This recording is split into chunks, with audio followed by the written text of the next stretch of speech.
పేరు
లింగం. ఏం చదువుకున్నావు?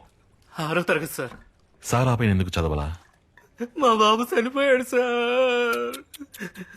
మీ నాన్న పోయే ముందు అంతకు మించి చదవకూడదు అని నీతో ఒట్టేయించుకుని చచ్చారా? సార్ నేను 5వ తరగతిలో ఉన్నప్పుడు మా నాన్న పోయారు. మరి నేను చదువుకున్న అసిస్టెంట్ కమిషనర్ అవ్వలా? సార్ సార్ సార్ సార్ పేదరికం వల్ల చేశాను సార్. పేదరికం వల్లే తప్పు చేశాను అని ఒళ్ళొంచి పనిచేసే పేదవాళ్ళని అవమానించకు. సార్ సార్ వద్దు సార్, నాకు కుటుంబం ఉంది నువ్వు సార్. నరకబోయేవే, వాడి కుటుంబం లేదు.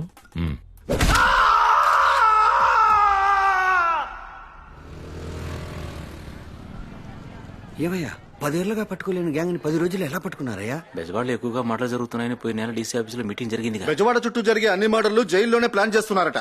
అన్ని జైళ్లు రైడ్ చేసి సెల్ ఫోన్లు సీజ్ చేయండి. వద్దు సార్, మనమే బ్లాక్ లో అమ్మేద్దాం. ఏంటి? అమ్మేసి అన్ని కాల్స్ రికార్డ్ చేసావంటే ఎవరిని చంపబోతున్నాడో, ఎక్కడ చంపబోతున్నాడో అంతా తెలుస్తుంది. ఈజీగా పట్టుకోవచ్చు. మామూలుడు కాదయ్యా ఇతను.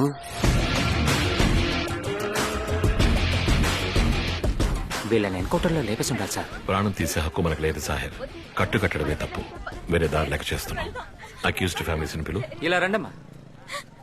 ఏమ్మా, పిల్లల్ని ఇలాగే పెంచుతారా? చెడు సమాసాలతో తెలియక తప్పు చేశాడన్నయ్య అని క్షమించి వదిలేండి స్వామి.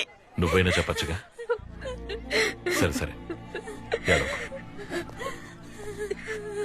ఇంకో 4 రోజుల వరకు వాడు పనిలోకి వెళ్ళలేడు. ఈ డబ్బు ఖర్చులు కొంచెం చెయ్యి నయమయ్యేంత వరకు దగ్గరుండి ఇదంతా తప్పని నచ్చ చెప్పు. ఇదిగో ఈ పుస్తకాలు చదివి వినిపించు. మారుతాడు. చెయ్యి నయమయ్యాక తీసుకురా, ఏదో ఒక పనిలో పెడతాను. కలెక్షన్ డబ్బులు మొత్తం ఇచ్చేసారండి సార్. జాహెర్, వాడిని పట్టి లోపలేసామనుకో, జామీన్లో తేడానికి లాయర్కి డబ్బులు ఇవ్వాలి. ఒక్కో వాయిదాకి 10,000 15,000 వాడు ఎక్కడి నుంచి తెస్తాడు? మళ్లీ నరుకుతాడు, దొంగలిస్తాడు, లేదా అప్పు చేస్తాడు. వీడికెవరు అప్పిస్తారు? మధ్యలో ఉండే దళారులే సార్. ఆ తర్వాత చెయ్యి నయమయ్యాక వాడు చెప్పేవాడిని వీడు నరుకుతాడు. మనం వీడి వెనక తిరుగుతాం. ఇదంతా అవసరమా? మీ రూటే వేరు సార్. వదిన జాగ్రత్త. అన్నయ్య, అమ్మ మొహం మెరుస్తుందో చూడు. ఏరా? ఫేషియల్ చేస్తానన్నయ్య. గోవింద్ అన్న ఎక్కడమ్మా? అమ్మవారికి నైవేద్యం పెట్టాలి. మావా, నీ తమ్ముని ఓసారి పరిచయం చేసి పెట్టావంటే ఏరియాలో లెవెల్ గా తిరుగుతా. చేసేద్దాం. మీ అన్నయ్యని చూడరా, రోజు ఇదే వరుస. నువ్వైనా మాట్లాడొచ్చుగా. తమ్ముడు, నా ఫ్రెండ్. హలో సార్, శివ సిచ్చుబుడ్డి శివ. ఏదైనా సోర్స్ ఉందా? Thanks. Thank you sir. Next టాఫీకి అమౌంట్ రెడీ మావా? అసలే పోరు భరించలేకపోతున్నావు, ఎందుకు ఇచ్చావన్నయ్య? వదిలే కవి, ఫ్రెండ్ కూడా ఉన్నాడు. నీ ఇంటర్వ్యూ ఏమైంది? అనే అది చిన్న కంపెనీ అంట, తమ్ముడు గారికి నచ్చలేదు. మిషన్ రన్ చేయమంటున్నారనయ్య. ఏదో కారణం చెప్పి పెద్దోడు నువ్వు జులాయిలుగా తిరగండ్రా. అర్జున్ ఒకడు ఎంతకాలం అని కుటుంబ భారం మోస్తాడు. వదిలేయమ్మా.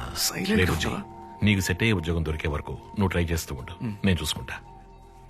ఏంటమ్మా? బావా, నీ తమ్ముని పరిచయం చేసి పెట్టావంటే ఏరియాలో లెవెల్ గా తిరుగుతా. చేసేద్దాం. తమ్ముడు, he's my friend. Hello sir, I'm Shiva సిచ్చుబుడ్డి శివ. సోర్స్ ఉందా? Thank you.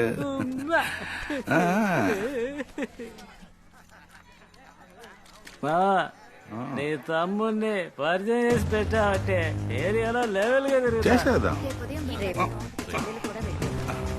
తమ్ముడు meet my friend hello sir Shiva సిచ్చుబుడ్డి శివ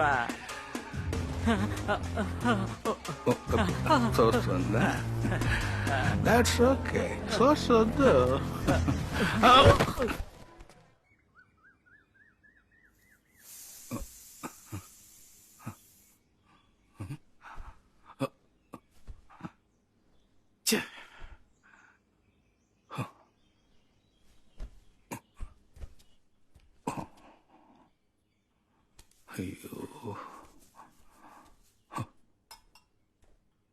బావా 2 రోజులు ఉండి వెళ్ళొచ్చు కదా.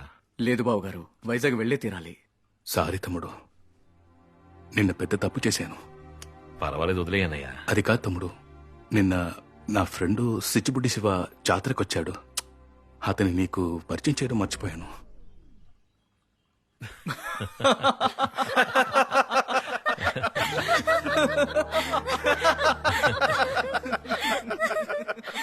కనకదుర్గమ్మ, పెద్దోడికి ఆకరోడికి మంచి ఉద్యోగాలు దొరికితే నీ గుడి చుట్టూ అంగప్రదక్షిణం చేస్తానమ్మా. ఏంటమ్మా నీ ఒళ్ళేమైపోతుంది? నన్ను ఇంకేం చేయమంటావు చెప్పరా? వదిన పడే బాధను చూడలేకపోతున్నాను.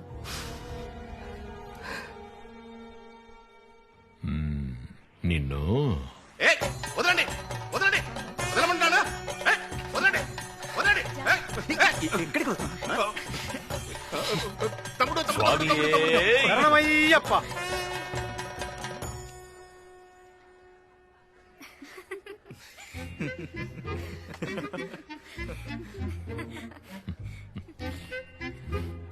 ఇది జీపీఎస్ వాచ్.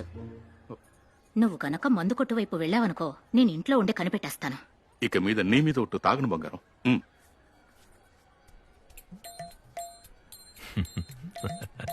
కవి, బయలుదేరదామా? 6 గంటల్లోగా వైజాగ్ చేరుకోవాలి. ఉండండి, అన్నయ్యతో మాట చెప్పొస్తాను.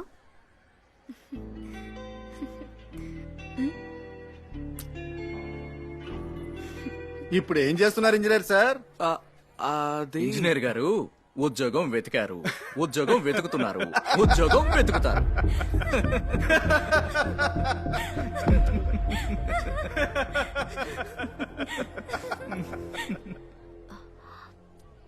తప్పుగా అనుకోకన్నయ్యా, లేదమ్మా. మా అత్తగారు వాళ్ళ గురించి తెలుసు కదా. సరే, నువ్వు బయలుదేరు.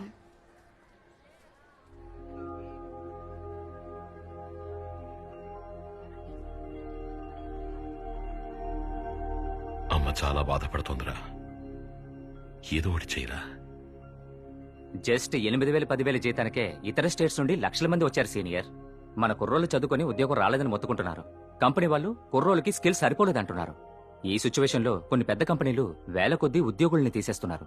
ఈ పరిస్థితుల్లో చదివిన చదువుకే ఉద్యోగం రావాలంటే చాలా కష్టం సీనియర్.